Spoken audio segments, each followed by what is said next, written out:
bugs need to work or the builds need to work when they're delivered. You can't waste half your time in what one of our clients euphemistically referred to as environmental shakeout, which is basically retroactive unit and integration testing to try to stabilize the system. You need to make sure that you identify and eliminate bug clusters, and you need to make sure that the turnaround time, the closure period for a bug is short, measured in days, not weeks or months. And people are going to expect that you find all the bugs, or that you find the most important bugs, but they don't create any of the preconditions, then you'll fail. And being as testing as a service organization, if you fail, then that is going to be very dangerous to you. Not in some cases immediately, or in other cases, as the anecdote that I just gave you illustrates, in the longer run. Okay, so hopefully you listen to this whole presentation and now you're going, whew, oh good, I'm not doing any of those dumb things.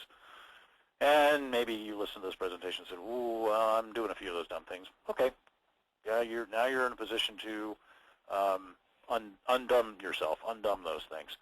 Now, there are other dumb things that you might be doing. Yes, there can be. This is not by any means an exhaustive list.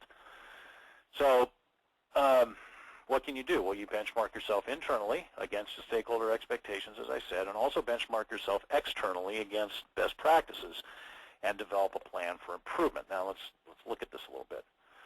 How would you benchmark yourself externally? Well, there are a number of ways to assess your testing situation and identify what you're doing well and what you're doing poorly. There are frameworks for this. There are basically, the frameworks fall into two models, or two camps. So the prescriptive models, like testing maturity model or test process improvement, and then there are the non-prescriptive models, like critical testing processes, which is my framework, or software testing and evaluation process. So the difference is that a prescriptive model puts a maturity rating on your testing, and the processes are improved in the order in which they appear in the maturity model. And you might say, well, what's wrong with that? Well, the problem with that, I think, is that it does not connect improvement and change to pain, to real organizational pain. And as I was saying before, I believe, from my experience, that pain is what motivates people to make changes more than just some sort of idealized situation. Saying, oh, we're going to move towards industry best practices by achieving TMMI level 5. I don't find that very inspiring, and I don't think my clients do. But if you say, we have identified an opportunity to save an extra $500,000 a year by raising our defect detection effectiveness to from 90% to 95%, this is a compelling argument. This is the kind of argument that can inspire some amount of investment.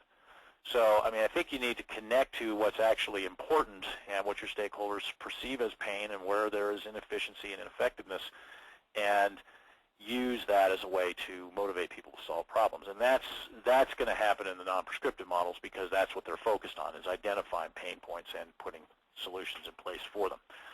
Now, in terms of how you do an assessment, basically you could hire a consultant like me or any other organization that does this. There are a fair number of them out there. Obviously, I think we're the best, but you have many options. Or you can self-assess. There are books on all of these models that are out there, and you could read the books and read the literature on the various websites and so forth, and you could do a self-assessment. And either one of those paths might position you to make the kind of improvements that you need. Now, we've found that some of our clients have liked the fact that having an independent consultant come in from the outside makes the findings seem a little less self-serving. And certainly if you expect that the results would be that you're doing a very good job and you want confirmation of that, it's going to be perhaps received too much as patting yourself on the back if you do a self-assessment and you come up smelling like a rose. Now, however you do your assessment, self-assess or external assessment, prescriptive or non-prescriptive, I'm going to encourage you to use data. Okay, use data in your assessment. here's a classic historical example. Back, 2,500 years ago or so, Aristotle, smart Greek guy, said heavier things fall faster than lighter things. See the rock, see the feather, and the feather falls slower. Okay? So heavier objects fall faster than lighter ones. That's what he said, and people believed it for a couple thousand years. And it wasn't until Galileo, back 500 years ago or so, climbed up Tower of Pisa with 2 different weight cannonballs and dropped them. And it wasn't thud, thud. It was thud. Both hit the ground at the same time. Now, Aristotle, believed to be right in this point of heavier objects falling faster for a couple thousand years, a trivial experiment. Now you might say, well, they didn't have the Leaning Tower of Pisa in Greece. Well, yeah, they didn't have the Leaning Tower of Pisa, but have you ever seen Greece? I mean, it's just, there are like cliffs all over the place, and mountains, and overhangs, or looking over the water. Anybody could have gotten 2 different weight rocks and gone up to the edge of a cliff and dropped them into the water and come back and say, hey, dude, Aristotle, man, I get some bad news for you. We didn't go splash, splash. It went splash. They both landed at the same time. And then Aristotle would go, oh, well, I guess I'm wrong about that. Now, what does a dead philosopher have to do with anything? Well, this is actually a very common problem, and we see this a lot with assessments. What people think is the problem is often not the problem. The data does not back up what people's impressions are. And what people think the solution is often not the solution. Now, there can be any number of reasons for this, but one of the reasons is that people have agendas, and agendas blind them to the real situation. They have things they want to see happen.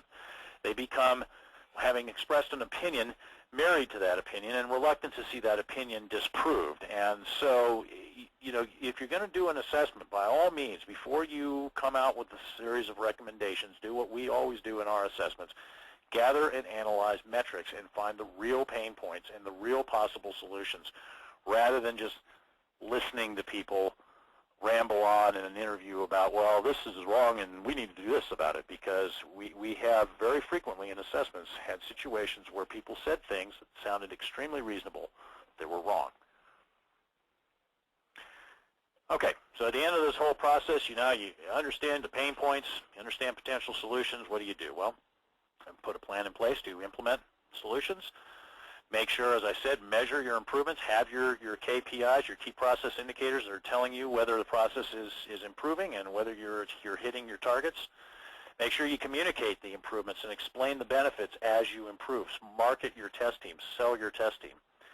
And finally, of course, avoid falling back into dumb behaviors. It's really easy to implement temporary improvements, then after a while people get lackadaisical and then start backsliding. So you should see what you do on a day-to-day basis as tactical. And you should see also a strategic set of benefits that you offer to the organization. And you should make sure to align those things, that you behave tactically in a way that maximizes your overall strategic benefits. And this is ultimately, you go from the 10 worst things to the 1 best thing. If you have a well-aligned mission, strategy, and tactics, then your test